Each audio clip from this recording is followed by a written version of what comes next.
Oh, qué será, que andan suspirando por las alcobas, que andan susurrando en versos y trovas. Vamos a partir con una cita, a variar, ropas, una cita de la cual nunca volvemos a hablar, pero nos sirve para detonar el problema, ¿cierto? Se las leo, es una de las que subimos. Esta es de Eduardo Cavieres y Michael Apple, ¿ya? Está en un texto que se llama La ley docente y la clase media, controlando el desarrollo de los profesores chilenos. Y dice lo siguiente: los estados deben comprenderse como campos de poder en permanente evolución y en los cuales los grupos sociales compiten por alcanzar su dominio.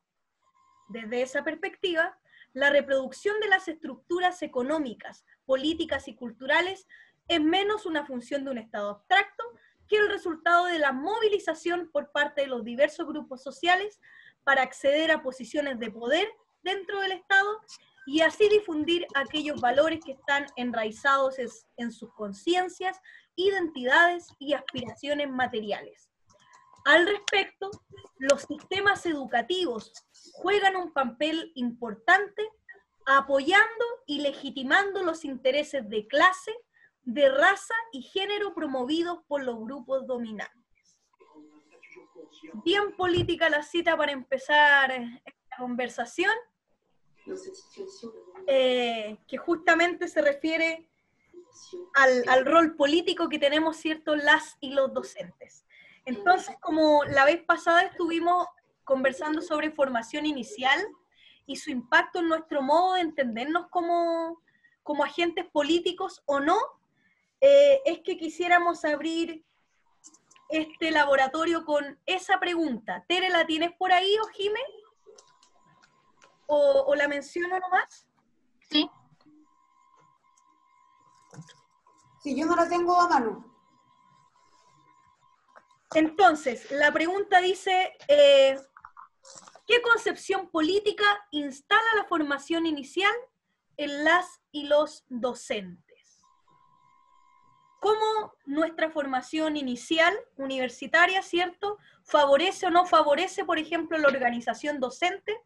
¿O cuál es la concepción de política que instala en nosotras y nosotros como profesores? No sé si alguna de mis compañeras quisiera iniciar, o si no, pueden levantar la manito nomás y vamos asignando. De manera gruesa, a mí se me viene la imagen de Pinochet diciendo que los estudiantes valga la redundancia, van a estudiar a la universidad y si es que les queda tiempo van al deporte o van a jugar fútbol, qué sé yo. Entonces yo creo que por lo menos en la Católica, que es donde estudié yo, hay una absoluta desconexión entre la realidad y la universidad.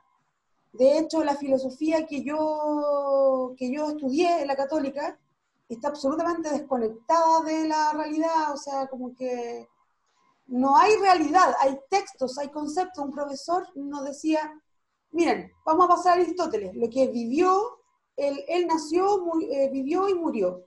Realmente no nos interesa ir más allá de su vida, porque lo que nos interesa rescatar es su filosofía.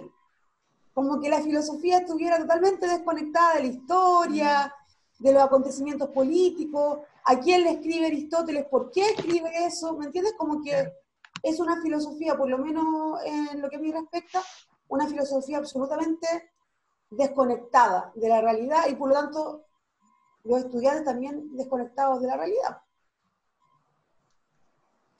Sí, yo sumaría eso, que la formación política que tenemos como docentes no solo se refiere como a lo explícito, como al hecho de que podrían efectivamente decir, miren, históricamente el movimiento docente ha hecho esto, o políticamente ustedes tienen tal influencia, los autores, las autoras, no hay autoras, pero lo menciono, que estudiamos tienen tal influencia, sino que creo que igual nos instalan una concepción de política a partir de cómo nos hacen entender la práctica docente como una práctica docente aislada en una sala que no tiene nada que ver con los demás profesores. De hecho, muchos de nosotros, y acá mismo nos hemos preguntado de repente así como, ¿cómo nos pensamos como profe? Y nos pensamos en una sala, aislados, como que la sala es el reducto donde estamos y es como nuestro ámbito de acción. No pensamos o no es tan frecuente que los profes nos pensemos como en un ámbito de acción mucho más amplio. Y siento que debería ser así. Y claro, en la formación inicial, si bien podría explicitarse la función política, también se instala una concepción política en el modo como nos hacen entendernos como profes. Aislados de los demás, una relación vertical, ¿cierto? Eso es como muy, muy decidor. Es que en ese sentido creo yo que, claro, curricularmente, claro, tampoco hay una materia explícita que aborde ese contenido, pero va de la mano a las prácticas mismos que como que te inyectan a ti como profesor. Eso veo yo como los dos flancos. Y obviamente que ahí hay una incidencia del poder, por lo que hemos hablado en otros laboratorios. Sí, me gustaría leer una cita, algo que menciona Mar Vidal, que nos está escuchando en el chat y que creo que es súper interesante, porque dice, en general la gente de la Cato, presente, pero la Cato de Valpo, no es lo mismo que el campus que hay allá en San Joaquín, están bien desconectados de la realidad. Creo que fue súper duro el hecho de los estudiantes de medicina que no quisieron hacer sus guardias o pasantías en los hospitales. Eso da una idea de su modo de vivir lo social y lo real. Creo que es muy interesante lo que menciona, porque justamente igual cómo se vende la carrera, po. O sea, el reducto universitario también está cooptado, ¿cierto?, por el mercado. Entonces como que no todas ingresan a las carreras por, como se quiere hacer pensar, por pura vocación, po.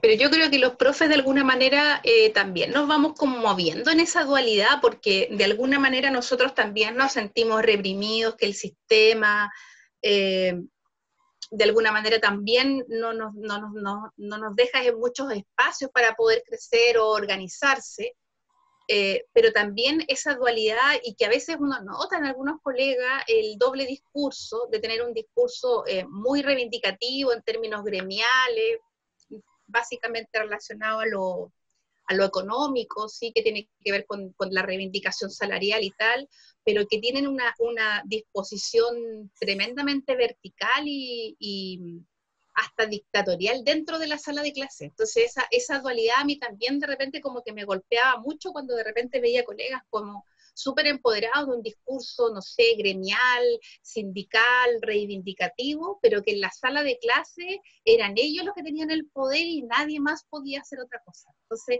es súper complejo la situación, que también por ahí lo decía uno de los autores donde estaba la cita.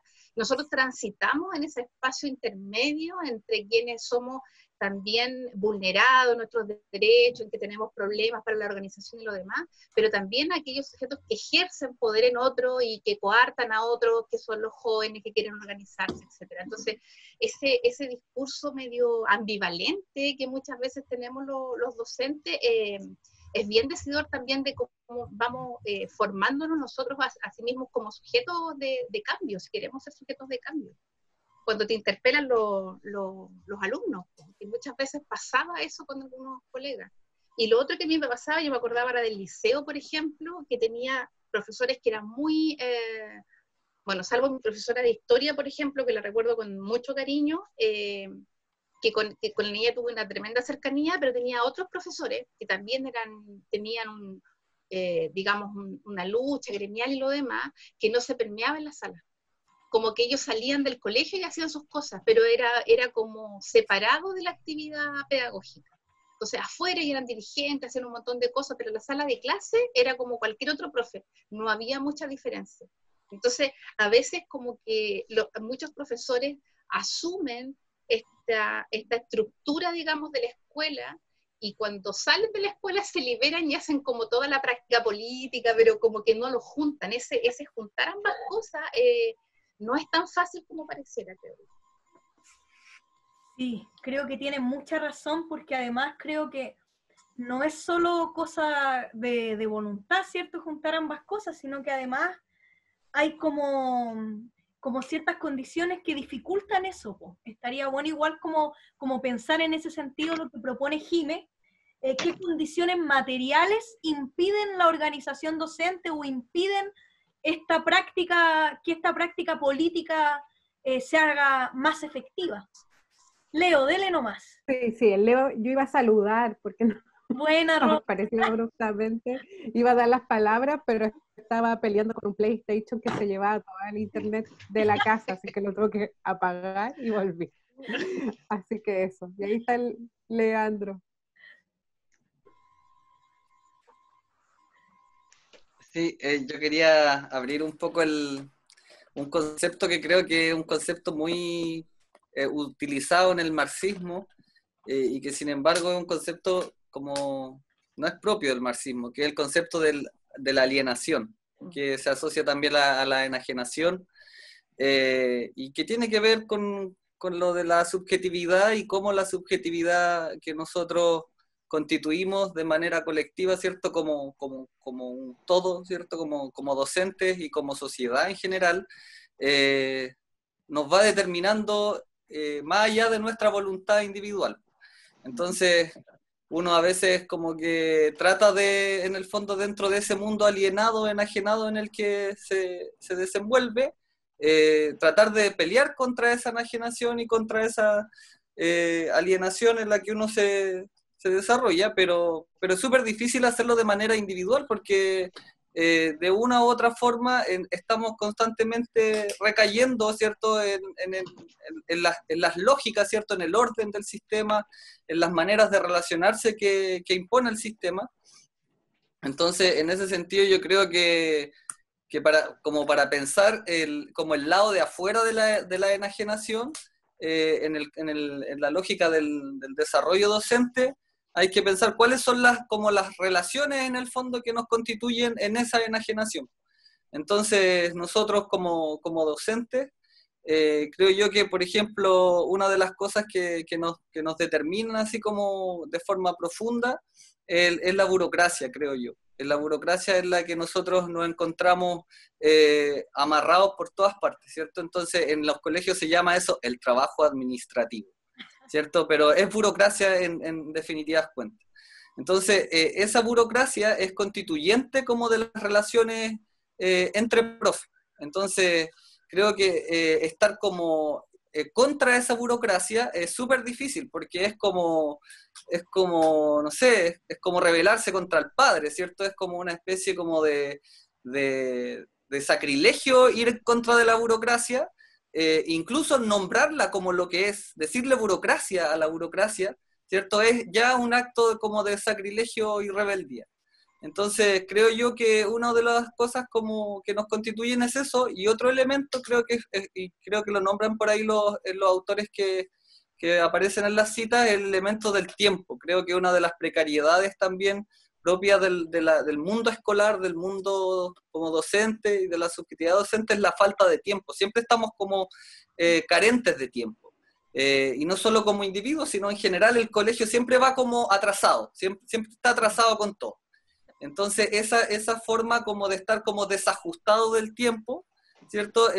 También es como algo propio y muy alienante también. Entonces, como, no sé si nos ponemos, por ejemplo, heideggeriano y nos vamos por esa línea, ¿cierto?, de la alienación, el tiempo, ¿cierto?, como constituyente y como la carencia de tiempo, como la carencia de vida también. Entonces, creo que ese elemento de la burocracia y la carencia de tiempo son elementos que nos definen, ¿cierto?, dentro de la práctica cotidiana.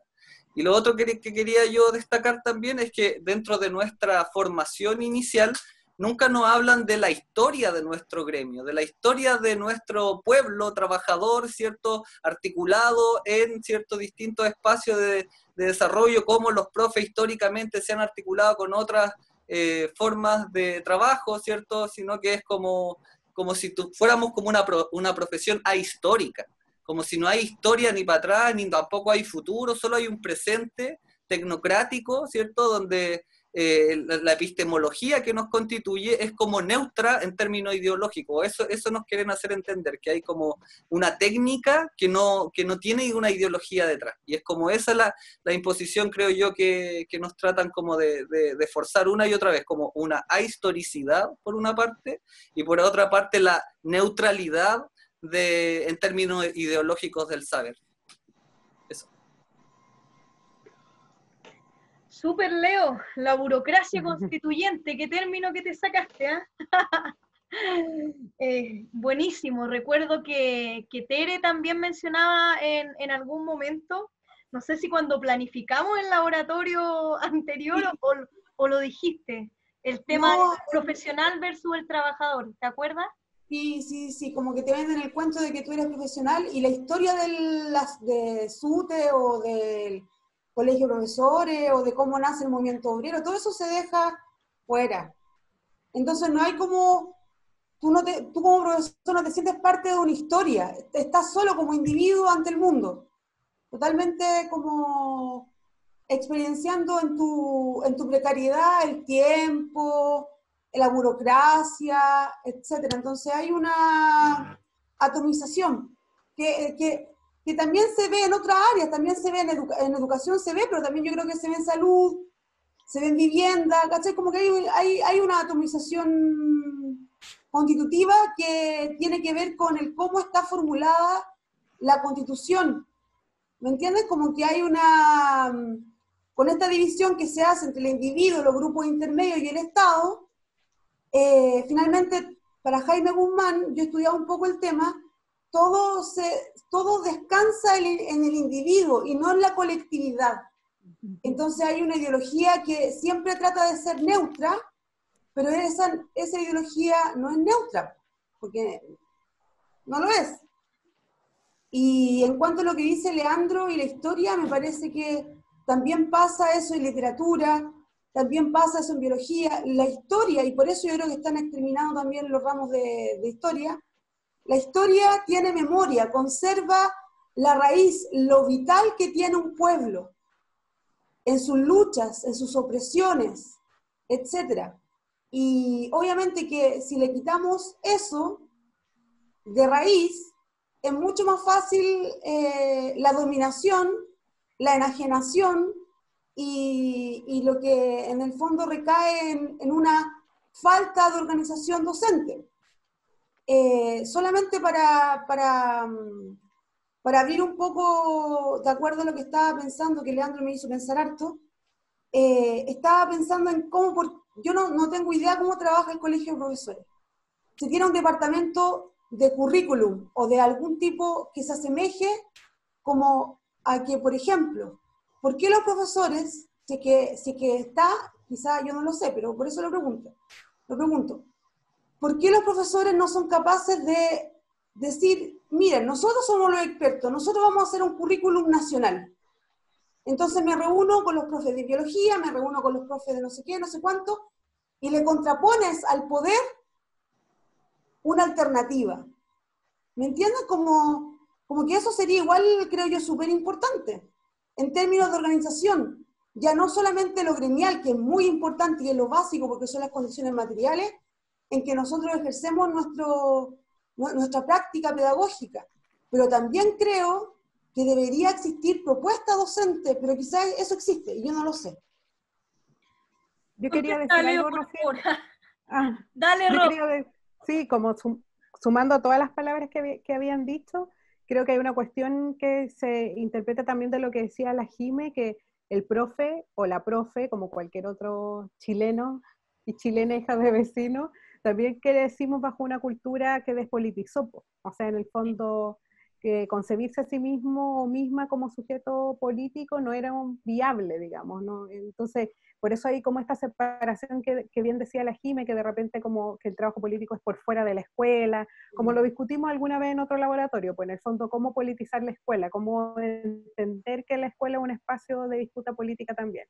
Yo diría que eso con las nuevas generaciones de profe igual ha cambiado, y como ha cambiado el mundo y la política también ha permitido que uno se atreva más y deje como los lastres del miedo, que es obviamente muy, muy entendible que había antes para la organización política. Si Chile es un país que persigue el sindicalismo, en Chile hay muy pocos sindicatos, de hecho todas estas crisis que hemos tenido, como el estallido de octubre y la que hay ahora con la pandemia, tiene que ver precisamente porque no hay organización de las y los trabajadores que se oponga a la política neoliberal.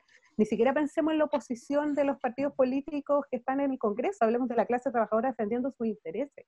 Y eso es porque no han, o sea, mataron la organización, pero literalmente, pues a sangre, fuego, a violación a los derechos humanos. Entonces ahí hay una cuestión que cuesta, y eso es súper complejo porque cuesta transmitirlo a nuestras estudiantes. Pues en el fondo, ¿cómo queremos también modificar esas conductas si nosotras y nosotros no nos sentimos sujetos políticos? Y eso en la formación docente se nota caleta, porque la formación docente no sé si incluso el concepto se profesionalizó, porque los profes no se sienten dueños de su profesión, si no pasaría lo que dice la Tere, pues intervendrían en la discusión pedagógica y educativa. Yo creo que se tecnificó, entonces como que fuéramos técnicos de un trabajo, ni siquiera nos da para profesionales, que hacemos y repetimos cuestiones y no somos parte activa ni de lo político ni de lo educativo. Entonces, en esa precarización, yo diría que lo que ha hecho el Colegio Profe es centrarse en cuestiones que tienen que ver con lo laboral, pues. Pero lo laboral como una reivindicación de necesidades que son básicas, materiales, porque es verdad que la pega del profe ha sido siempre muy, mira en menos, muy mal remunerada y con mucho agobio laboral, en fin, y no se ha dado el tiempo de ponerse como las pilas con lo educativo porque simplemente no está en el horizonte. Es como, piensen en nuestros consejos de profe, piensen en un montón de cosas que hemos vivido toda nuestra vida y que en verdad no hacen, nadie nos ha preguntado qué pensamos de la educación o qué educación queremos construir. Los ramos pedagógicos en general tienen que ver más con cuestiones técnicas, con preguntarse la educación, ni siquiera los que estudiamos filosofía, como que si la filosofía y la educación tuviera un lugar en el currículum, en las mallas curriculares que fuera relevante. Entonces, de hecho, la misma filosofía, la investigación en torno a educación es súper escasa. Entonces yo diría que hay como varias variables que afectan, obviamente, para no poner panorama tan negativo, creo que sí eso se ha ido cambiando, que hemos podido como poner en el centro, y yo creo que la Reprofit también es un ejemplo de eso, porque cuando nosotros peleamos la hora quisimos decir que no era por más horas o menos de trabajo, aun cuando nos importaba, sino porque quién definía qué se debía enseñar y qué cosas incluía ese currículum. Yo creo que eso fue importante igual. Sí. Leo, ¿quieres sumar algo a lo que mencionaban las chiquillas?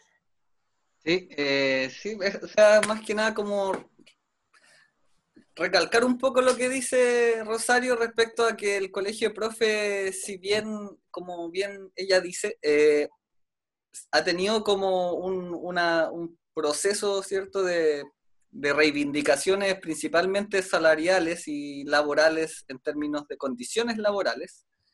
El trabajo que se ha hecho en términos como pedagógico-curriculares ha estado bien como escaso, si bien existe, ¿cierto? Hay congresos, ¿cierto? Están las actas de los congresos, están los que participaron, las que participaron de esos congresos, las experiencias, ¿cierto? Pero no está sistematizado ese trabajo. No es como que dijéramos, ya, voy a ingresar al portal del Colegio Profe Nacional y voy a encontrar la propuesta nacional curricular donde sale en cada una de las asignaturas o cómo esto se integra, nada.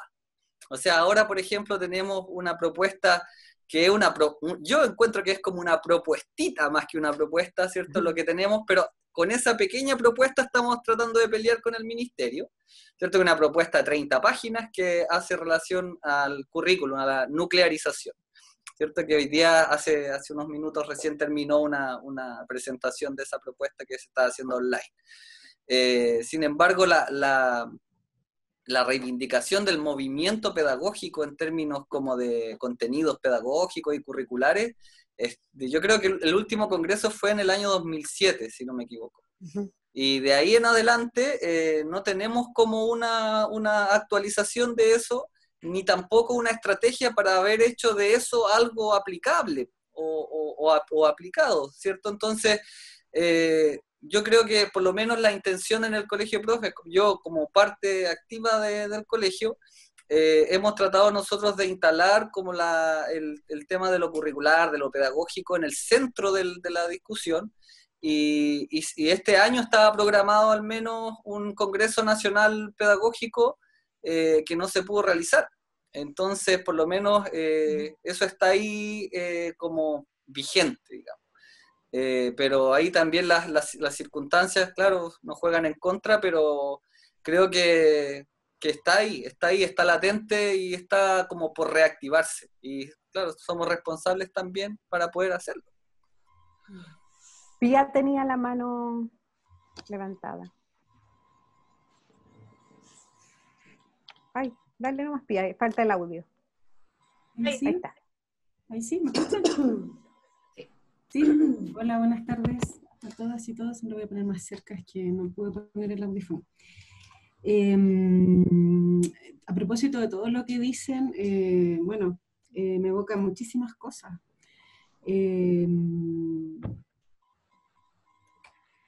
Bueno, en primer lugar, bueno, he estado, bueno, contarles yo yo estoy en México, no sé si se acuerdan, bueno, no me he presentado, me parece, no sé, Sí, pero no sé si me he presentado o no.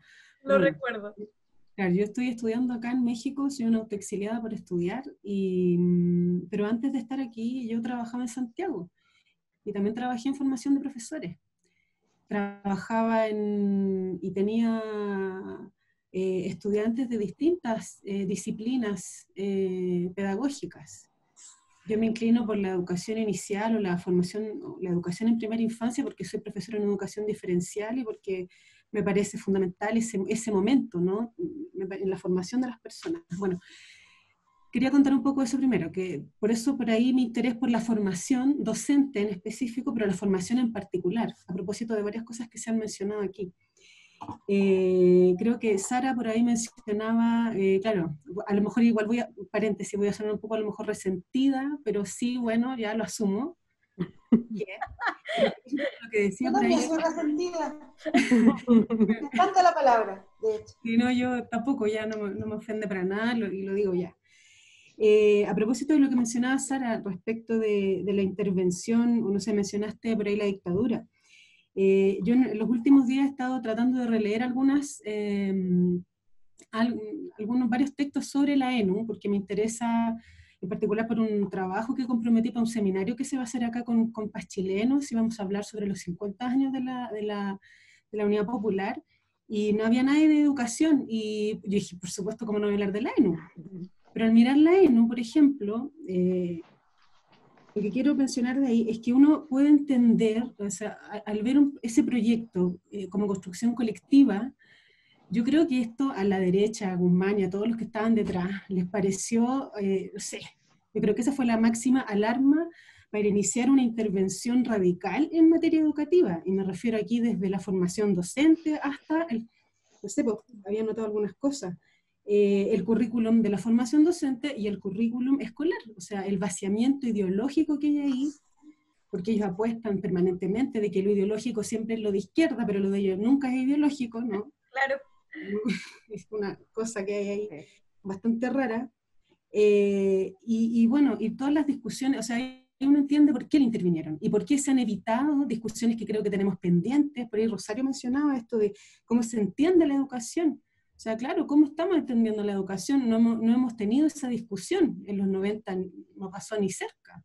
Hablan de reformas de los 90, reformas educativas, reformas curriculares, pero finalmente no fueron más que un maquillaje respecto de lo estructural.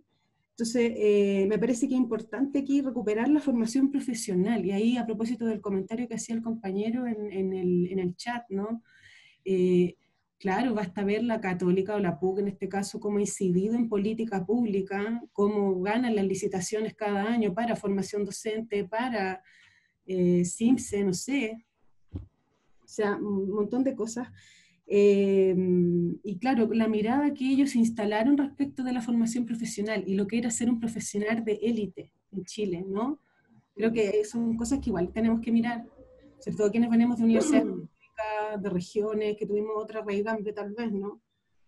y que tenemos cierta sensibilidad con otros espacios sociales que no son vistos por quienes gobiernan o dirigen, ¿no? Sobre todo las políticas públicas, y lo digo, por ejemplo, en primera infancia. Yo creo que mi teoría no es la verdad, pero creo que buena parte de que se infantilice nuestro trabajo en primera infancia tiene que ver con la lectura que hacen las investigadoras, investigadores, la gente que se dedica a hacerlo, y quienes más inciden ahí son la PUC. O sea, a mí me hace mucho sentido la visión que se tiene de la infancia y la niña en Chile pensando en quiénes son quienes la estudian. O sea, una mirada, lo digo, yo no soy quien para cuestionar el trabajo académico en sí, pero lo que sí percibo es algo, como lo que señalaba el compañero ahí, la desconexión con la realidad. O sea, van a ver un jardín Junji, pero van así como un poco menos punta, no sé. Entonces creo que es importante que tengamos esta reflexión, y bueno, tomando otras palabras que dijo Rosario en otra ocasión, me gustó ese concepto de campo de batalla. Sí, la escuela como profesora es nuestro campo de batalla, pero creo que también la formación de profesionales y de profesores es un campo de batalla, y es estratégico, y tenemos que llegar ahí a disputar de alguna forma esos discursos que se instalaron ahí, que están enquilosados, y que no nos permiten avanzar y ampliar miradas. Creo que eso es súper interesante, por ahí va. Y a lo último, para cerrar mi intervención de hoy, sobre el tema de los sindicatos, claro. Acá, por ejemplo, lo que más me ha llamado la atención de México, yo conozco muy poquito, no sé si está la amiga, la compañera que es del norte, ¿no? No. No, se cayó, había entrado, pero Sí, se cayó. le cayó. Bueno, yo lo personal el año pasado, cuando pude hacer trabajo de campo, fui a Oaxaca y estuve en la Sierra Mazateca. Vi profesores en el campo y les digo que es la misma realidad que hay en Chile, en el sur. Pero acá los profesores tienen una organización sindical que tiene tal potencia que acá define votaciones, o sea, define elecciones. Por eso que es un gremio muy codiciado, para quienes están a cargo de la política. Bueno, hay una larga tradición igual respecto a la politización de los profes, que es bastante compleja, ¿no? Pero bueno, eso. Y nada, pues, insisto en agradecer este espacio, y creo que este espacio también es un pequeño impulso, ¿no? Para pensar estas cosas y poder compartirlo. Porque creo que, no sé, el Chile que se viene tiene que ser construido desde otro lugar. Y bueno, espero que para eso sirva lo que estamos haciendo muchas y muchos, ¿no? Estudiando, preparándonos para lo que se viene. Eso. Muchas gracias, Pía.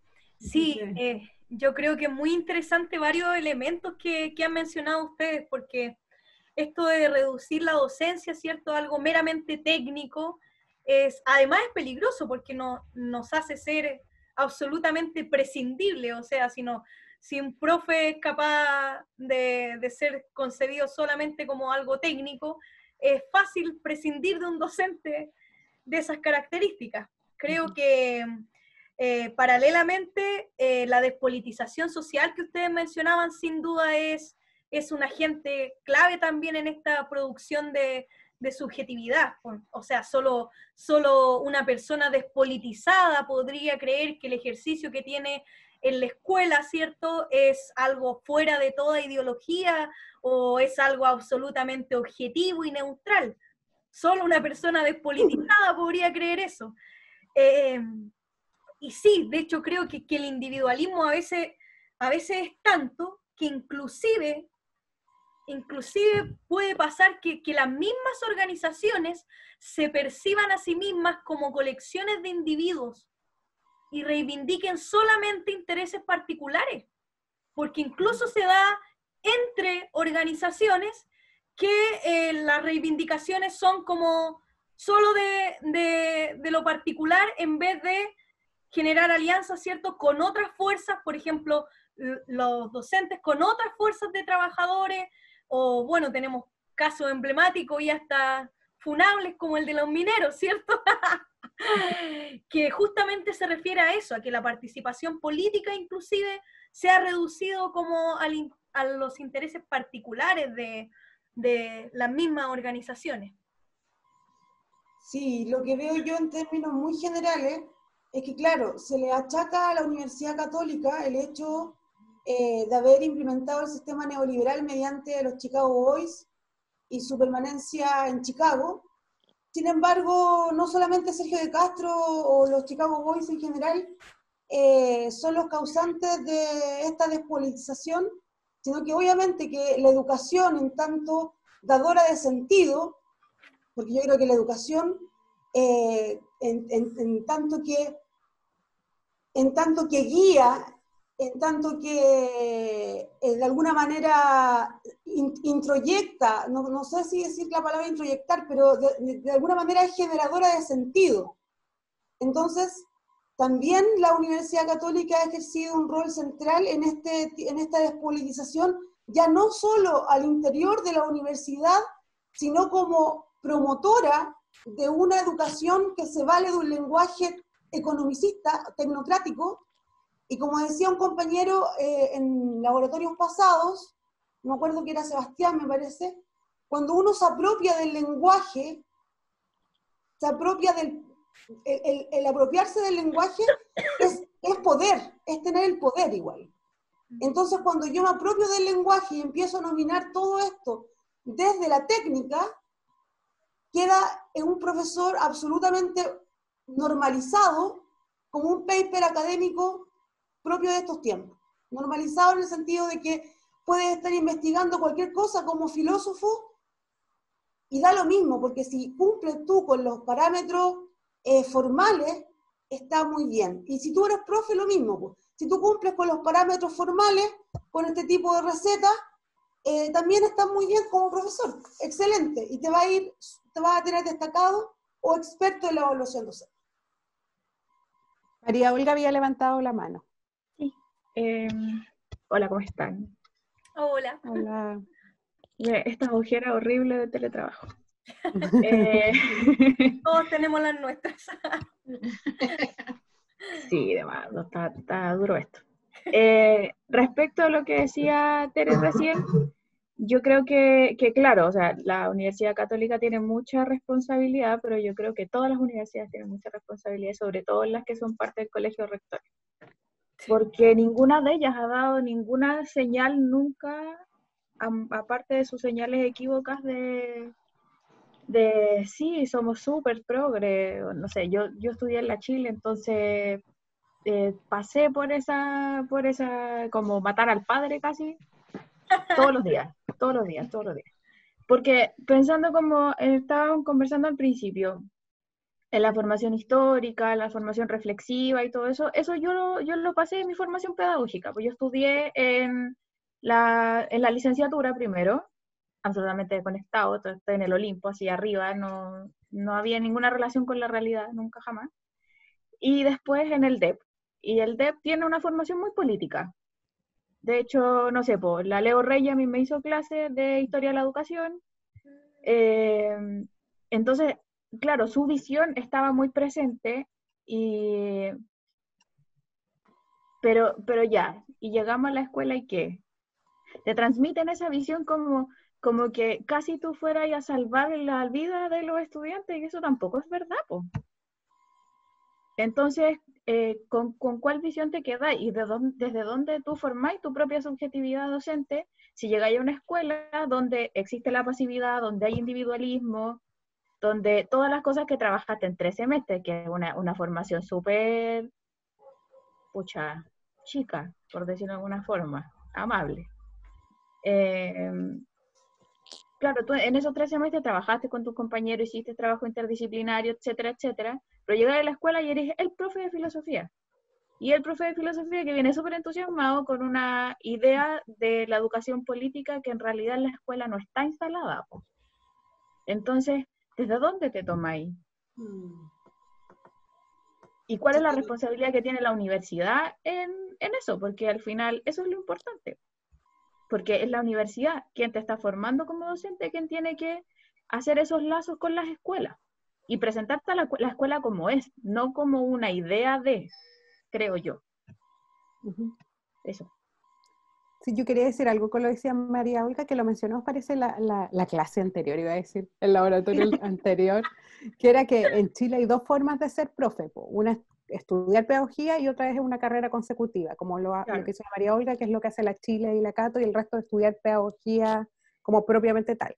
ambas cuestiones tienen caracterizaciones súper distintas, como que se carga la mata para un lado más que para el otro. Y yo creo que también tiene que ver con volver a pensar la pedagogía. Efectivamente, Sí, por ejemplo, absolutamente. está la compañera de Uruguay que siempre está, pero como ella relataba que ellos tienen formación terciaria, no está en la Universidad de la Pedagogía, o recordemos las escuelas normales, como esos momentos de la formación, en el fondo donde la pega de estudiar pedagogía era una cuestión meramente como una combinación perfecta entre la teoría y la práctica. Y yo creo que eso falta mucho. Eso no se da porque, claro, uno en la universidad, yo trabajo en formación docente, y uno piensa que también como en formar en esa ideal de la escuela politizada, en fin, bla, bla, bla.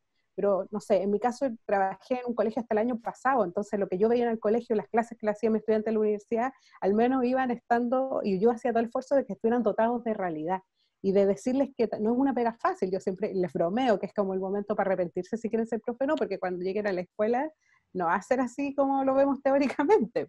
Pero, por ejemplo, se ha implementado que tengan prácticas todos los años, que estudian la pedagogía.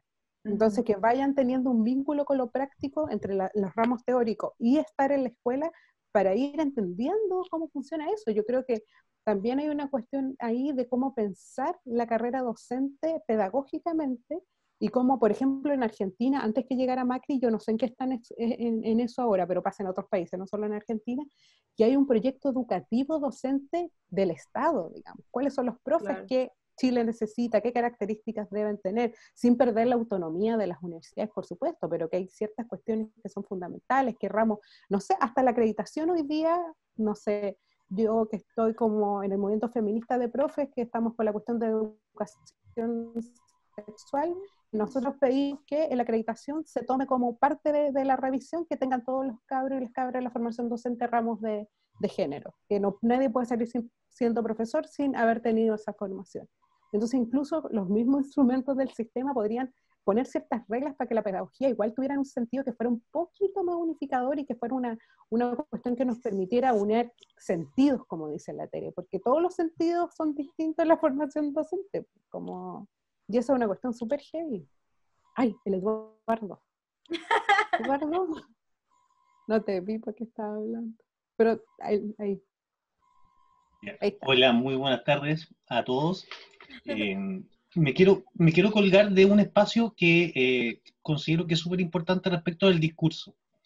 Se habla de la política, se habla de los gremios politizados, del profesor haciendo política, pero hay un problema técnico que a veces nosotros como gremio de profesores lo pasamos desapercibido, pero que afecta mucho la práctica política y el discurso político. Y es que desde la lógica de la comunicación se debe entregar un discurso claro, un discurso preciso. Y desde ese discurso entonces funciona la masificación del discurso, y evidentemente funcionan los medios de comunicación que, como una inyección, penetran en cada uno de nosotros y nos permiten entonces saber si es que la política económica está funcionando bien, si es que el modelo educativo está funcionando bien, si es que la organización o la comunicación, o sea, el medio de comunicación que la inyecta es el adecuado. Y nosotros como profesores, nosotros reflexionamos. Y este es un espacio de reflexión. Y así como este espacio de reflexión, están las reflexiones propias del colegio de profesores, están las prácticas propias de los colegios, de las salas de clase, pero tenemos un conflicto. Y es que nuestro discurso no muchas veces aparece organizado o sistematizado. Y entonces al momento de ponerlo en la pauta periodística, en la pauta de la opinión pública, que independiente que nos guste o no nos guste, es el punto en el cual funcionamos dentro de esta lógica, nuestro discurso queda completamente vacío. Y es por eso que a una pauta que llama el Colegio de Profesores no asiste ninguna agencia que no sea una agencia de comunicación alternativa, porque finalmente entonces nuestra reflexión docente y nuestro pensamiento no llega a ser inyectado en ningún espacio. Y eso puede tener relación con nuestros intereses individualistas, con los intereses de los partidos, pongámosle la intención que sea, pero finalmente nuestro discurso político como gremio queda en el vacío, queda en el vacío. Y eso nos hace a cada uno de nosotros como profesores llenarnos y emocionarnos desde la discusión y desde la reflexión, pero no sabemos publicarlo, hacerlo, dejarlo entonces en evidencia para que podamos organizar ese discurso. Y de eso, independiente que no nos guste o no nos guste, el marketing y la comunicación estratégica sabe y sabe mucho. Y es por eso que son capaces de instalar un discurso que nosotros no hemos podido saber instalarlo de una forma organizada, de una forma sistemática. Y eso muchas veces, independiente, vuelvo a decir que nos guste o no nos guste, nos pone en un espacio mucho más allá de las cuatro paredes de la reflexión propia que nos da la filosofía o que nos da las ciencias de la educación en general. Entonces, en ese espacio, en ese punto, quiero también poner de manifiesto mi otra profesión, el periodismo. Y es desde ahí que los periodistas no toman interés en un discurso que no está organizado. Eduardo. ¿Mm? Sí, no, justamente le quería contar a quienes no estaban antes que tú no solo eras colega, sino que además eras periodista. Entonces, claro, ves toda esa conexión, cómo en realidad, como colectivo docente, ¿cierto?, no hemos logrado instalar en la opinión pública el problema de la educación como tal.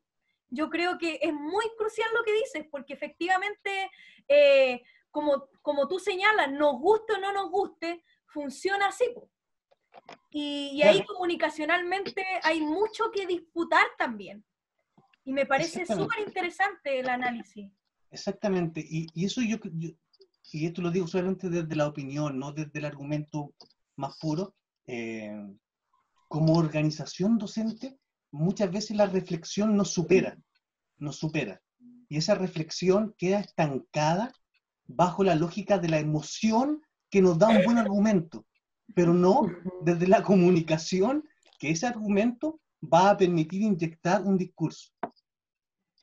Entonces, desde el otro lado, la visión es completamente distinta. Mientras más fácil sea de inyectar un discurso, mejor. ¡Wow!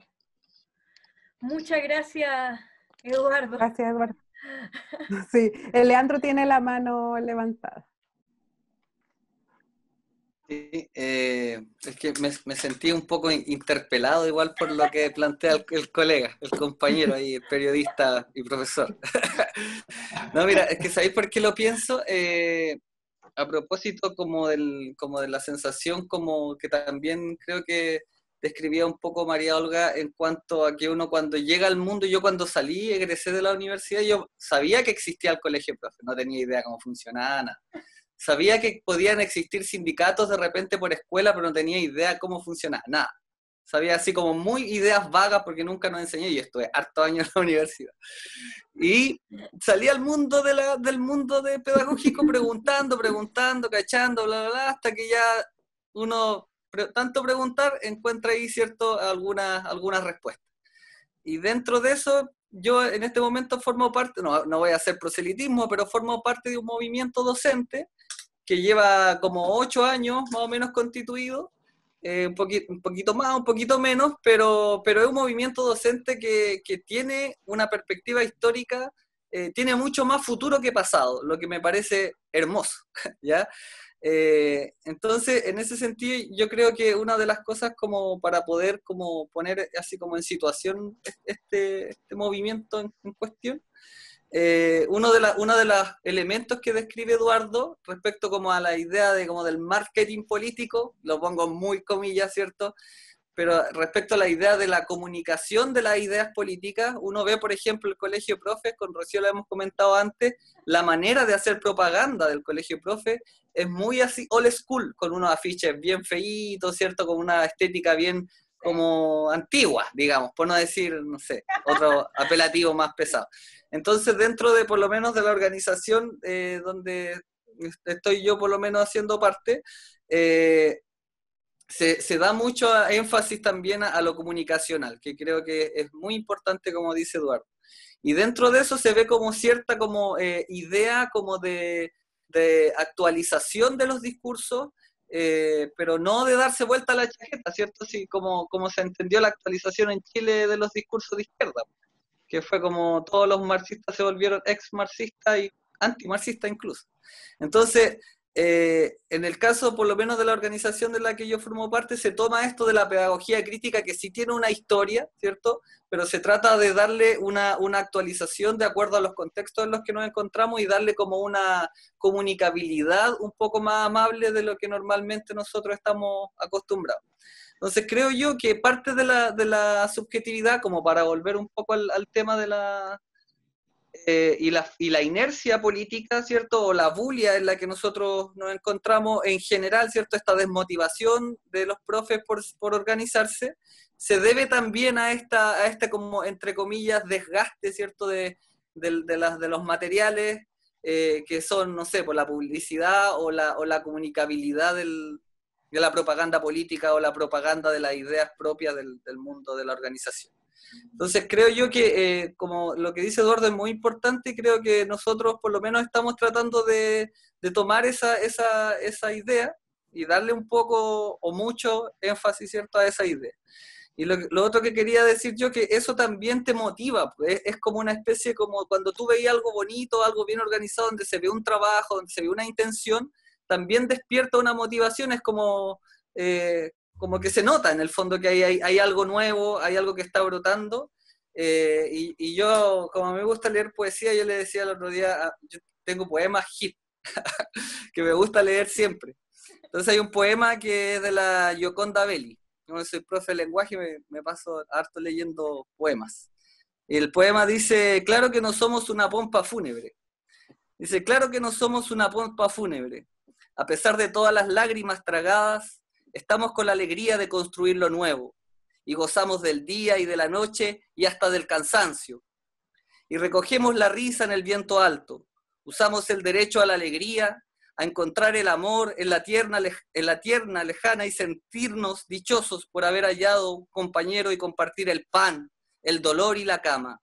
Aunque nacimos para ser felices, nos vemos rodeados de tristezas y vainas, de muertes y escondites forzados. Huyendo como prófugos, vemos cómo nos nacen arrugas en la frente y nos volvemos serios, pero siempre por siempre nos persigue la risa amarrada también a los talones, y sabemos tirarnos una buena carcajada y ser felices en la noche más honda y más cerrada, porque estamos construidos de una gran esperanza, de un gran optimismo que nos lleva alcanzados, y andamos con la victoria colgándonos del cuello, sonando su cencerro cada vez más sonoro, y sabemos que nada puede pasar que nos detenga, porque somos semillas y habitación de una sonrisa íntima que explotará ya pronto en las caras de todos. Es un poema de Gioconda Belli, se llama Claro que no somos una pompa fúnebre. Buenísimo, Leo. Gracias, Leandro. ¿Alguien más tiene una palabra? Yo estaba pensando hoy día, a propósito de lo que decía Eduardo, ustedes cacharon que salió, ahí Roberto Carlos, que salió hoy día una publicidad del Servicio Nacional de la Mujer donde revictimizaban a las mujeres de la violencia y era bien terrible y tenía mucho que ver con la educación, porque planteaba la reeducación de los victimarios. Y por más que uno podría haber hecho millones de cosas hoy día, dado que estamos encerrados, fue el lío y la bulla que metimos en las redes sociales lo que terminó bajando el video y que pidieran disculpas a todas las personas que se habían sentido ofendidas. Y uno ahí se da cuenta, yo pertenezco a una organización feminista, de profes feministas, donde mis compañeras contaron además lo que les pasaba con el video por sus propias violencias vividas y haberlo bajado. Y que la ministra pidiera disculpas, aunque sean chantas, es un logro que hay medios y medios para hacer cosas. Y a mí me llena de orgullo que ese video hoy día se bajara. Y que no durara ahora, aunque la ministra dijera cualquier estupidez, pero da lo mismo, porque ese video iba a educar a las mujeres y las iba a revictimizar, y eso es terrible. Entonces hay urgencias y cosas que hoy día las redes sociales ayudan a combatir, y a mí me parece que hay que tomarlas. Eso quería decir. Ahí está Roberto Carlos. Ya, buenas noches a todos. Buenas noches, Roberto. Sí, miren, sobre el tema de la subjetivación que nos provoca a nosotros el modelo, yo tengo anotado algunas cosas aquí como para poder hilar, ¿ya? Entendiendo ya que el modelo neoliberal ya hasta el momento que parecía que no tenía vuelta atrás, obviamente en su modelo que trata de ser individualista y que trata de permearnos a todos nosotros, ¿ya? O sea, si permea entre los trabajadores comunes, trabajadores, entre comillas, como debiésemos haber sido nosotros, intelectuales, ¿ya? Y de ahí yo quiero hablar un concepto, y hacer el llamado también a volver al concepto del que el profesor debiese ser un intelectual, ¿ya? Y no serlo, sino que uno debiese tomarse el cuento y creérselo. Pero ahí voy a volver a eso, ¿ya? Entonces, hay tres cosas que yo encuentro que aquí es como que no hay vuelta atrás. No hay que... O sea, se podría pelear contra ello, pero ya está instalado. Lo primero es que ya se despolitizó a los profesores. Y eso cada uno de ustedes aquí lo ha comentado muy bien, de que desde que el sistema partió, el objetivo principal era despolitizar a todos los entes, ¿ya? Trabajadores, profesores, mundo, todo en general, todo despolitizado. Segundo, que se mercantilizó la educación, tanto primaria, secundaria, superior, y eso tampoco ya uno podría decir, lo vamos a sacar de aquí a mañana, no, hay que darle la pelea con lo que está. Tercero, que en las escuelas también se tecnificó la función del profesor, y eso es la mirada que todos tienen de nosotros.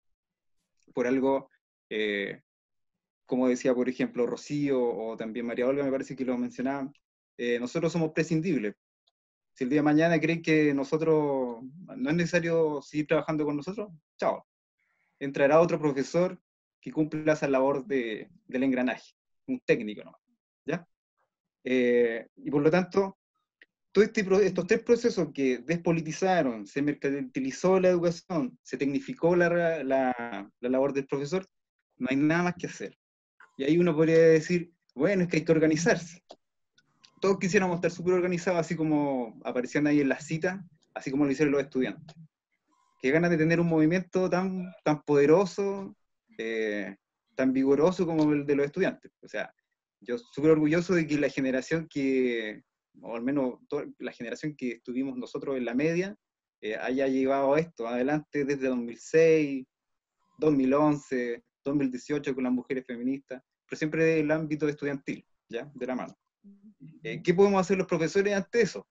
Si ya estamos despolitizados, estamos permeados con el individualismo del modelo neoliberal, yo encuentro que aquí, a modo de lo que yo encuentro como lo que yo como persona puedo aportar al sistema educativo para cambiarlo, es netamente personal.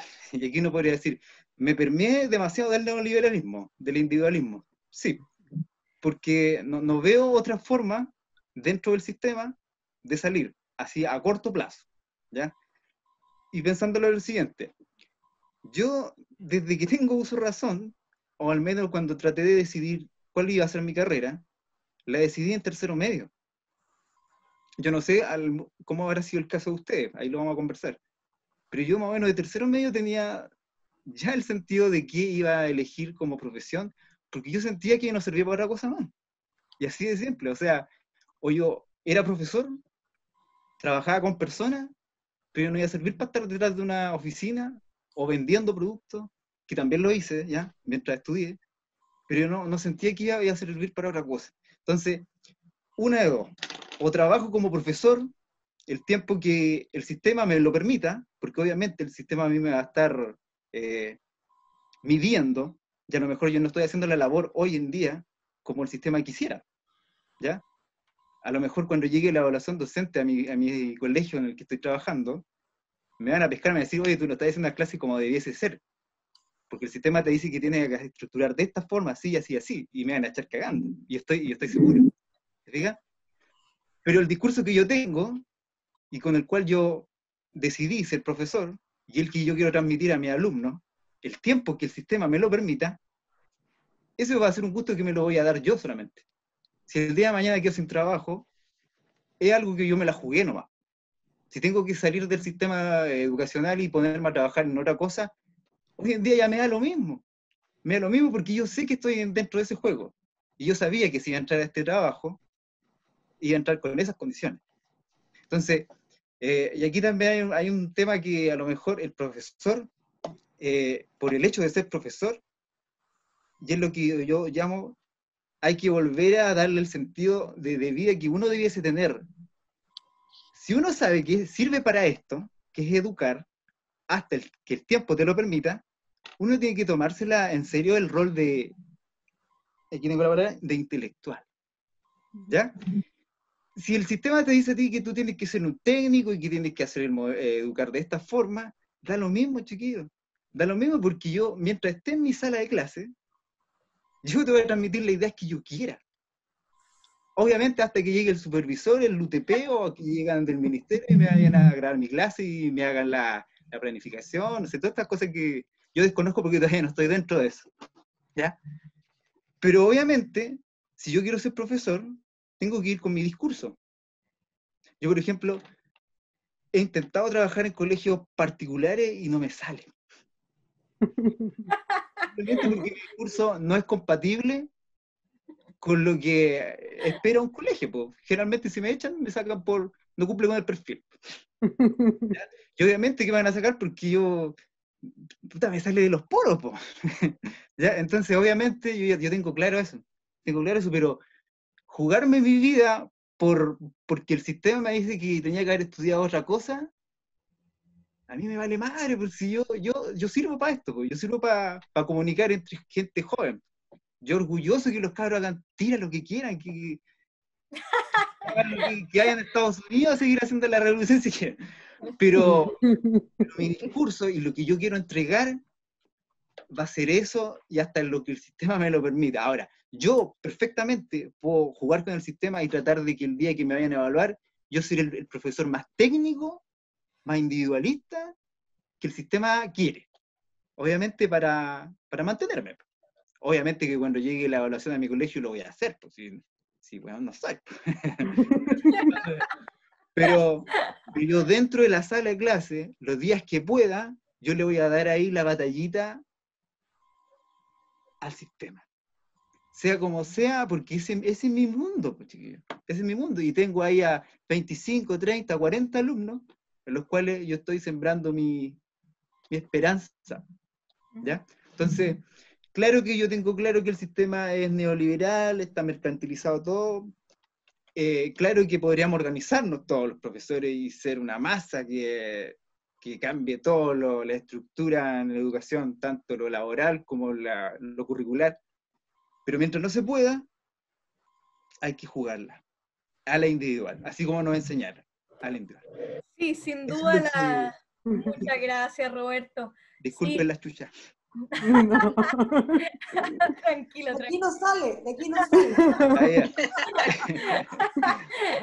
Sí, sin duda no podemos obviar, tampoco tenemos por qué optar, ¿cierto?, solo por la organización afuera y menospreciar la práctica individual, ¿cierto? Yo creo que ahí la gracia está en ser coherentes, y sin duda lo que podemos hacer en la sala es un espacio de resistencia importante también. Quería sumar algo, pero era en relación a los medios de comunicación. Se los voy a mencionar chiquitito, porque estaba leyendo justamente hace poco un artículo de Atilio Borón, que igual se lo recomiendo porque es interesante, porque menciona que en realidad la victoria neoliberal es más ideológica cultural que económica. Y eso se debe en gran parte a lo que se ha logrado instalar, ¿cierto?, a través de la propaganda. Entonces, es como interesante, porque él menciona justamente que lo que suele suceder en las organizaciones políticas que quieren disputar la hegemonía neoliberal es que se produce una especie de enclaustramiento, como un enclaustramiento sectario, dice él, que impide al discurso crítico trascender los límites como de su interesado, de su capilla, digamos así, y salir a disputar la hegemonía burguesa en la sociedad. Como que nos quedamos en el fondo ahí en ese reducto, ¿cierto? Y bueno, aparte propone que en realidad ninguna oposición al neoliberalismo, ni la más radical, va a ser eficaz si no se revisan antiguas y arraigadas concepciones que hay, y justamente menciona entre esas el lenguaje, la estrategia comunicacional, la articulación con otras luchas, y entonces ahí es como bien interesante para problematizar lo que decía Eduardo Denanti, que también lo mencionaba el Leo en un comienzo, que es claro, hay mucho congreso, han habido congresos de educación, hay saberes ahí acumulados, pero no hay una estrategia política para instalar eso más allá. Me gustaría preguntarles, ¿qué creen ustedes sobre el peso político de otros actores dentro del sistema escolar? Porque, por ejemplo, Roberto mencionaba recién que claro, que nosotros podemos, ¿cierto?, tener una práctica sólida, consistente, pero no solo una cuestión de cómo yo quiero hacer o no la clase, sino que además nosotros tenemos un estatus, un peso político respecto de otros actores del sistema escolar. Esto no es solo un discurso de que el docente sea un técnico como tiene que ser, sino que viene con todo un dispositivo, un aparataje hecho para que el profe sea así finalmente. Entonces, no sé, pues, por ejemplo, a mí me parece que el poder efectivo que tienen, por ejemplo, los apoderados supera muchas veces e incluso el que podemos tener los docentes, como tienen un rol regulador súper fuerte también de la práctica docente, y quizás estaría bueno como echarle un ojo sobre ese rol, ese peso que tienen otros actores del sistema, ¿cierto? Y que entran en esta relación de fuerzas también. Pía tiene la mano alzada. Sí, me repito para mover, ¿no? Bueno. Oye, se me olvidó tu pregunta, Rocío, pero, a ver si llego por ahí, pero me quedé pegada con varias cosas anteriores. ¿Eh? No, pero dale nomás, sí, una sugerencia sobre el peso político de otros actores del sistema escolar. Sí, es que bueno, me quedo pensando igual en esto de ya, cómo comunicamos ciertas cosas, ¿no? Cómo se instala el discurso. Por ahí lo vintage del colegio de profe apareció. Claro. Pero no sé si yo creo que, no sé, me inclinaría más hacia la idea de que esta misma alienación a los profesores, que mencionaba por ahí también Leandro en un momento, es la que no nos permite movilizarnos, organizarnos, politizarnos, encontrarnos con el otro. Yo creo que esa es tremendo, y sobre todo en las profesoras mujeres, a propósito de la colega que pertenece a la red de Redofem, ¿sería, Rosario? Sí, a Redofem. Podríamos conversar después. México, lo encuentro estupendo. Compañeras artistas hacen un montón de cosas, exposiciones, curaduría y demás, y yo le digo, ay, lo educativo, y como que ya. Mira, podríamos hacer algo para difundir, por ejemplo, lo que ustedes están haciendo allá. Bacán. Bueno, cierro paréntesis, pero esto de la alienación me parece heavy, porque, insisto, especialmente en las mujeres, en las madres que tienen hijos, que son profesoras, y que conozco un chingo de mujeres en Chile acá que tienen toda la intención de participar, de movilizarse y comprometerse con militar de alguna manera, pero no tienen la posibilidad de hacerlo. Entonces eso, por ejemplo, igual es un obstáculo siempre para la politización de las mujeres particularmente, me parece. Pero retomando algunas de las otras ideas que hemos ido mencionando, creo que, disculpen mi dispersión, pero esta idea de, me parece a mí hay una desconexión entre quienes generan conocimiento en Chile de la realidad, volviendo un poco a eso, pero me refiero a que, por ejemplo, no sé, a propósito de mencionar en los congresos, hay ponencias, no sé, muchas veces presentaciones que a lo mejor de aspectos súper técnicos del aprendizaje son súper útiles, interesantes, ¿no? Pero fíjense, no sé, yo tengo 40 años, o sea, crecí 80s, 90s, etcétera, y en el momento en el de, yo creo que cuando empiezan ya más fuertes las movilizaciones desde los estudiantes 2006 en adelante, tengo la sensación, a lo mejor me equivoco, corríjanme, pero de que quienes fueron generando análisis respecto de las problemáticas más estructurales de lo educativo y que ha sido legitimado, porque por ejemplo, el otro día escuchaba a un chico de la ACE, la ACE la tiene súper clara, pero en materia educativa me refiero, por ejemplo, a estos análisis más estructurales que tienen que ver con lo histórico, con las transformaciones que se hicieron en el modelo educativo, me da la impresión de que, la sensación de que la mayoría fueron hechas por otros profesionales que no son profesores. ¿Me explico? Hay muchos sociólogos que hacen análisis político de la profesión docente, o sea, cuando se discutía la ley para el 2016, yo fui a un montón de conversatorios respecto de, y todos hechos por sociólogos, de la Chile, del CIAE, de distintas fundaciones, whatever. Pero siempre eran otros actores, a propósito un poco conectando con la pregunta de Rocío, pero no profesores, o sea, son ellos los que legitiman determinadas definiciones y nos han permitido, yo creo, avanzar hacia ciertas cosas. Creo que en eso está bueno, pero me pregunto eso, ¿por qué siempre son ellos? ¿Por qué no se legitima la voz de nosotros? Yo creo que no es primera vez que los profes son capaces de mirar la realidad de lo que pasa, lo han hecho siempre, pero algo ocurre ahí, no sé, que tiene que ver con esa subjetividad, ¿no?, producida en nosotros, que hace que no pase, no permee, no sé, algo ahí, lo educativo, lo escolar, no sé. Pero eso me llama la atención, que sean siempre otros los que hablan de nosotros. Sí. Y no Y nosotros de hecho, hablamos de lo que hacemos.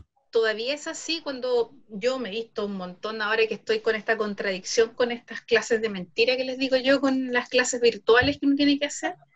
Y cuando uno se da cuenta, la mayoría de los webinars y todos los que te dicen cómo hacer clases efectivas, cómo lograr aprendizaje con tus alumnos a partir de este tema virtual, los expertos siempre son otros, y el tema tiene que ver con que en general nosotros desde los 90 en adelante se instaló yo creo que un poco se ha ido construyendo esta subjetividad docente en función al ejecutor de prácticas y de reforma, un hacedor del currículum, pero hecho por otros, que son los expertos. Y esa imagen de los expertos, que nunca son docentes, que no tienen experiencia en aula, de alguna manera ha ido, claro, haciendo que estas políticas, que nosotros seamos meros receptores y escuchadores de otros que son los que saben, para que nosotros ejecutemos esas políticas y esas prácticas y las llevemos al aula. Y cuando son eficientes, es que ve que esto servía y sí se podía. Cuando uno sale con el discurso un poco crítico, no, pero la escolita de no sé dónde, que es súper pobre, y todos son vulnerables, logra aprendizaje. Entonces, como el negrito de Harvard, o sea, al final tenés la escuela que te da el resultado, pero eso significa que la política funciona, porque los expertos se lo dijeron, y ellos supieron ejecutarla de buena manera. Entonces, el problema está en que somos ejecutores de un currículum de alguna manera, somos los que llevamos a cabo la reforma, en las que no hemos participado. Y otra cosa de la que decía recién y que me hizo mucho sentido, y me acuerdo de las últimas paralizaciones de profe, el tema de la carrera docente 2015-2016, y a razón del paro del año pasado, no me acuerdo que nosotros vimos, por ejemplo, en mi colegio el tema de la reforma educacional, cuando venía el tema de cómo vamos a hacer estos planes y programas, ocupamos tiempo en el paro. Entonces, cuando después volvimos, teníamos trabajo adelantado, pero porque nos pusimos a mirar los programas y a decir, ya, a ver, ¿qué electivos son los que queremos dictar? ¿Cómo vamos a pensar la escuela? Y esos espacios de pensar la escuela lo hago en tiempos de paralización. Yo creo que nunca hablé más de educación, de repensar la escuela, de cómo queríamos las políticas cuando estuvimos en contra de la carrera docente. En todas esas reuniones, y lo mismo el año pasado, que el colegio de profesores acá, espero que por fin, igual que los diputados, dejen de reelegirse forever and ever, porque son los mismos caballeros viejitos que yo conozco desde siempre. Entonces, yo me acuerdo que, claro, estábamos todos atiborrados en un colegio de profesores que tiene un salón chiquitito. Para ellos está bien, porque nunca llega mucha gente. Llega más gente el día viernes porque se juntan los jubilados, porque el 70% de la gente en Conce son jubilados. Entonces, yo me acuerdo que al final dije, oye, nosotros deberíamos tener algún colegio, juntarnos en una escuela, en un espacio, y así se empezaban a hacer el resto de las asambleas. Pero claro, nosotros de repente nos dábamos cuenta de que los espacios en que más hablábamos de política es cuando estábamos sin clase.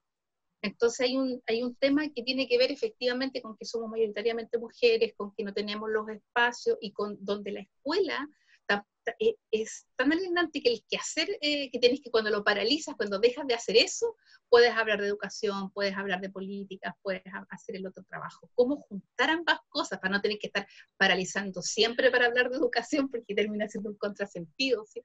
Que dejar a los chicos en la casa para que nosotros podamos hablar de política? ¿Cómo hacer ambas cosas y dejar de ser ejecutor de políticas que hacen expertos para ser un transformador? Efectivamente es el proceso que tenemos que atravesar, pero que yo veo cada vez más, de manera más optimista, con mayor gente sumándose a ese proceso. Entendiendo también que, por ejemplo, cuando se habla de colegios profesionales, se hacen en dictadura, y la connotación de lo gremial, acuérdense que la UDI era el gremialismo, o sea, esa cosa despolitizada que se preocupa de algunas cosas específicas, pero que no habla de política. Los colegios profesionales tienen ese rol gremial, no político, para que se preocupe de las otras no, que de alguna manera nosotros todavía no hemos sido capaces de transformar dentro de la organización de profesores también. Tiene la mano la María Olga y Leandro. Leo. Y la hora también, y el Leo, Sí. porque son 5 para las 10. Eso iba a No, decir. yo no sé sé qué qué opinamos. La Jimena dijo gran parte de lo que yo iba a decir, así que... ¿Verdad, María Olga? ¿No quería decir Sí. nada más? en serio. Leo, O de sea, más. desde la perspectiva, perdón, de profe, No, dale así como nomás. de capacitación. Estaba pensando lo que estaba hablando Jimena desde mi perspectiva como de profe que trabaja con profes en capacitación, bien entre comillas. Por lo mismo, porque veo esto, como lo viví siendo profe, porque al final mi perfeccionamiento en las cosas que yo creía que tenía deficiencia, lo tuve que hacer en mi tiempo libre. Y al mismo tiempo pasa con estos profes que, si bien la escuela les compra este compendio de estas expertas que van a llegar a enseñarles lo que tienen que hacer, claro, nuestra manera de plantear estos procesos de transformación de cultura evaluativa es diferente. Pues entonces también vemos este conflicto, que es, nosotros necesitamos tiempo para conversar esto, porque armar dimensiones de aprendizaje para evaluar cualitativamente a los estudiantes no es una cuestión instantánea, pues. Entonces, como teniendo en cuenta que estamos en contexto de pandemia, que están los profes, estoy trabajando con una escuela de Puerto Natales ahora, están, pero así hasta las masas con toda la pega que tienen, y esto aparte, y que están cachando que también es importante, y que su palabra es importante, y que su acuerdo es importante, porque es una evaluación intersubjetiva, entonces no es tan sencillo como llegar y hacer y ejecutar. Están para cagar, po. Entonces, al final esa es la contradicción, y eso es como, no sé, como mi inquietud, yo creo que la de todos nosotros es igual, pues ¿cómo lo hacemos al final? ¿Qué tiempo ocupamos? Porque al final esta cuestión también es profesional, entonces deberíamos tener tiempo para hacerlo, po.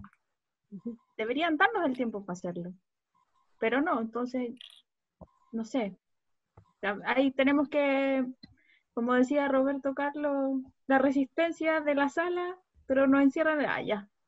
Demasiado tarde, mejor me voy a callar. Pero por ahí puede ir el tema de la próxima semana, María Olga, siguiendo tu idea de hecho. Pero sí, como eso es, ¿cómo lo hacemos? Porque me encierro en el individualismo, pero sé que tengo que armar puentes con otros para poder generar cosas nuevas. Un estupendo tema. Así es. El Leandro. Leo. Sí, mira, yo quería retomar igual la idea como de la expertise, a propósito como de los expertos que nosotros estamos acostumbrados. Me ha pasado hartas veces como en la escuela, en el liceo de trabajo, que es como, pero es que nosotros no sabemos mucho de eso, habría que llamar a un experto. Sí. Entonces, Sí. eso es un problema, porque yo creo que tiene que ver con la especialización del saber, y cómo se lucra o cómo se gana mucha plata, ¿cierto? Con esa especialización del saber, como que hoy día es natural, es como súper normal que uno haga un doctorado o un postdoctorado incluso, por una cuestión más de plata, y más que por el saber mismo. Entonces creo que esa lógica como del experto, del burócrata que gana mucha plata sabiendo algo, ¿cierto? Como la relación saber-poder, poder económico, igual es importante porque yo creo que eso va anclado también a la idea de por qué los profes deciden ser profes. O sea, si uno ve como la noción como de identidad o de subjetividad, ¿quién es, cuál es el perfil de persona que decide meterse a una carrera de pedagogía? Normalmente no son las personas como que vienen de familias más acomodadas, ¿cierto? No es como lo común, ¿cierto? Uno no encuentra muchos compañeros en las carreras de pedagogía que sean como de las clases pudientes, ¿cierto? De las clases dominantes.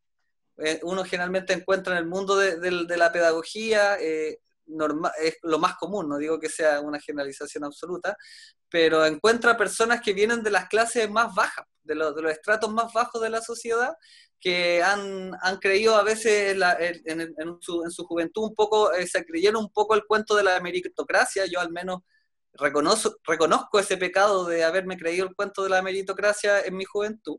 Yo, gracias a Dios que no existe, dejé de creer en eso, pero en algún momento lo creí. Y creo que mucha gente lo creyó durante mucho tiempo. Entonces creo que ahí como que desmontar un poco esa idea de quiénes eligen, ¿cierto?, ser profe, o quiénes deciden dedicarse a estudiar esta carrera tan golpeada, ¿cierto?, esta profesión, este trabajo tan golpeado que es la pedagogía. Entonces creo que hay un perfil también de quienes deciden hacerlo. Y ese perfil es común también, que sean muchas personas que están dispuestas a pelear, ¿cierto?, y a ser golpeados por la miseria económica también, porque también sabíamos, ¿cierto?, que lo habíamos comentado en la clase anterior, que eso es propio de la profesión también históricamente. ¿Ya? Eso es un elemento. Y lo otro que quería yo destacar es como volver un poco a la idea del tiempo y a la idea del cansancio, que como tenemos poco tiempo y estamos muy cansados, y uno de los temas como muy comunes dentro de los peritorios de los profes, del colegio de profes históricamente, ¿cierto?, está el agobio, pelear contra el agobio y luchar por mayor horas no lectivas, ¿cierto?, que históricamente nosotros hasta hace poquito teníamos 75-25, y eso disminuyó al 70-30 y ahora como 65-35, que es como ahí se estancó, ¿cierto? Pero la reivindicación que se pedía era el 50-50, considerando que en países desarrollados es 60-40, o sea, 40% en el aula y 60% fuera del aula. Y ahí es donde uno realmente construye proyectos, etc. Entonces acá, obviamente que como nosotros no nos quieren organizados y no quieren que pensemos, nos tenían ahí acorralados. Entonces esas pequeñas ganadas, ¿cierto?, que todavía no es una ganada definitiva porque son pequeños avances, donde el tiempo no lectivo también nos quieren tirar más pegas, ¿cierto?, y no nos quieren dejar hacer lo que queremos hacer, todavía hay que seguir peleando. Entonces, eso como otro elemento. Y para terminar, creo que esto como del gremialismo y un poco lo que es la pregunta de Rocío, que es propio igual del gremio. O sea, nuestra organización, por ejemplo, el Colegio de Profe, no es un sindicato, es una organización gremial que fue inventada en dictadura, ¿cierto?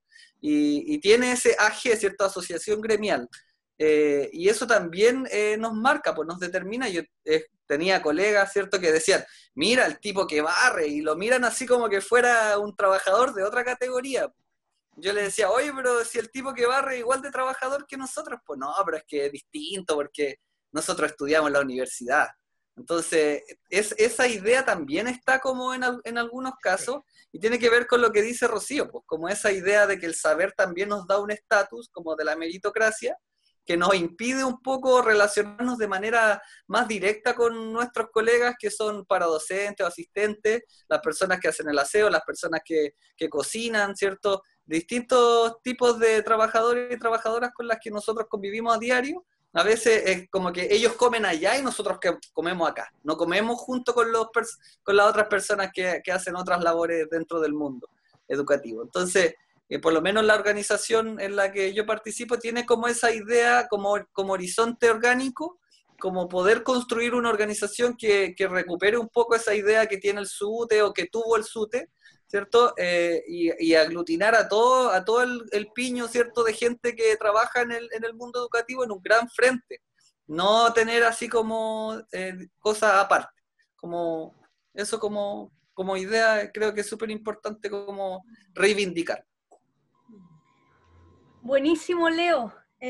Chuta, hay tanto que decir, ya para variar nos quedamos cortos. quizás podríamos hacer algo así como, se perdió, se cayó el arroz, como, no sé, yo igual me pregunto como, ¿qué hay que entender para para generar una disposición a organizarse? Creo que igual es algo que yo siento que ahí, por ejemplo, el 18 de octubre del año pasado marcó un antes y un después. Creo que antes era mucho más la desidia política que había, así como, no, ¿cómo nos vamos a organizar? ¿Cómo no? Es que la política es solo para como gente con intereses particulares que se validan. Todavía hay algo de eso en el discurso, pero es como mínimo, como que después del 18 de octubre creo que se asentó un poco más la conciencia de lo importante que es la organización política. Entonces siento que igual, pensando por ejemplo en mis propios colegas, las dificultades que tienen para organizarse es porque también piensan la organización política de un modo que por una parte es súper individual, es como si no responde a mis intereses particulares, no pesco, es como si voté sí y sale no, bueno, hago no igual, es como muy típico, ¿no? Es como que tiene que responder a mi interés particular.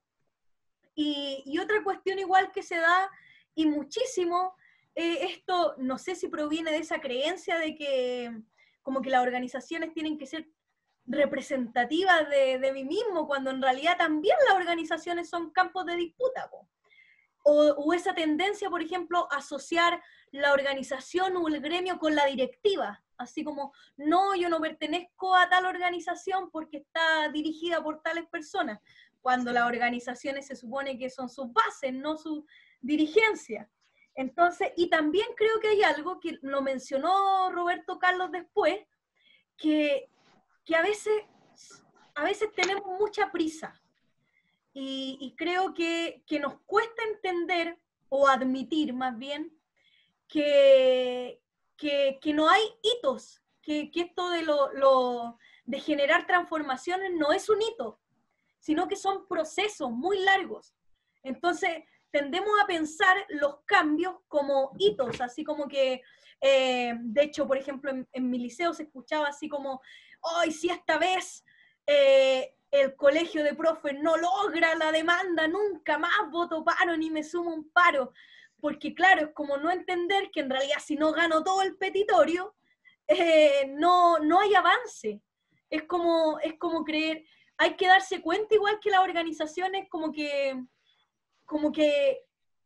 uno es imprescindible, como que hay avance independiente de eso y los procesos son largos, son realmente mucho más extensos. Yo creo que entender eso permite también no desilusionarse de la política, porque si no, si uno tiene solo la visión cortoplacista, claro, po, sucede que participo en algo y me decepciono para siempre y no participo nunca más, justamente porque me parece que no es posible hacer nada de lo prometido.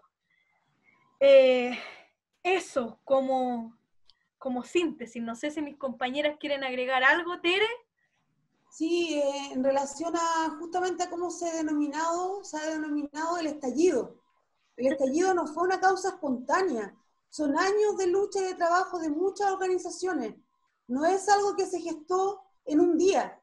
Claro, ahí tienes el hito, pero ese hito responde a las demandas del 2006, las demandas de la CUT, la demanda de los portuarios, la demanda del mundo de la educación, de las feministas, de la AFP. O sea, había como toda veo como pequeñas luchas individuales o grupales, pero individuales, acotadas, y finalmente estalló, pero gracias a todo ese tiempo de trabajo sistemático. Pues, o sea, que yo creo que trabajar en una organización es de largo aliento. Y es el camino de la duda y de la desesperación, como diría Hegel, para llegar al autoconocimiento. Y además que igual las organizaciones funcionan con una lógica, ¿cierto?, de otros tiempos. Exigen el modo en el cual están estructuradas jerárquicamente, relacionalmente, también responden, creo yo, a otra época. Creo que tenemos una tarea pendiente de generar dinámicas organizacionales que puedan subsistir con la dinámica de los tiempos actuales. Creo que ahí hay una tarea súper interesante que elaborar también. Sí. No sé si alguien quiere decir algo más, cerramos. ¿Ro? Yo volví, perdón, pero no sé qué me pasa hoy día, que apareció y desapareció. No sé qué me perdí, pero creo que está muy bacán también el tema de la organización y de conocer prácticas de organización y de organizaciones, digo, en su sentido amplio, porque no tienen que ser las comúnmente que se conocen. De hecho, la Reprofich es una red y ha pasado buenos momentos, malos momentos, ha desaparecido, sube y baja, pero ya tiene 20 años y 2 reformas a cuesta donde ha logrado revertir las decisiones del ministerio, y eso no es menor, y en eso hay mucha experiencia acumulada, y yo creo que así como en otros lugares también las hay. Yo que he estado más dedicada últimamente así como de cabeza al feminismo, yo creo que la organización feminista tiene mucho que decir de la nueva forma de organizarse. Sí. De cómo se superan las barreras tradicionales, de entender la democracia, la acción política, la irrupción en los medios, la performance, el uso de recursos que a veces avergonzaban, que no eran de izquierda, como ha roto así sistemáticamente cerrojos para poner nuevas maneras de hacer política. Sí. Y yo creo que esta cuestión hay que tomarla, y además, porque es un movimiento global. Y esa cuestión no es menor, no es menor que sea el mundo entero el que esté con el feminismo como punta de lanza de una movilización. O sea, me parece que hay harto que observar para allá. ¿Qué estamos pensando? ¿Cómo nos estamos pensando? Y yo creo que ahí, y con esto termino, una cuestión que una vez creo que la conversaba con la Rosa. Creo que falta ser patúos y patúas, como arrojarnos el derecho a hablar. Yo como que me gusta esa batalla también.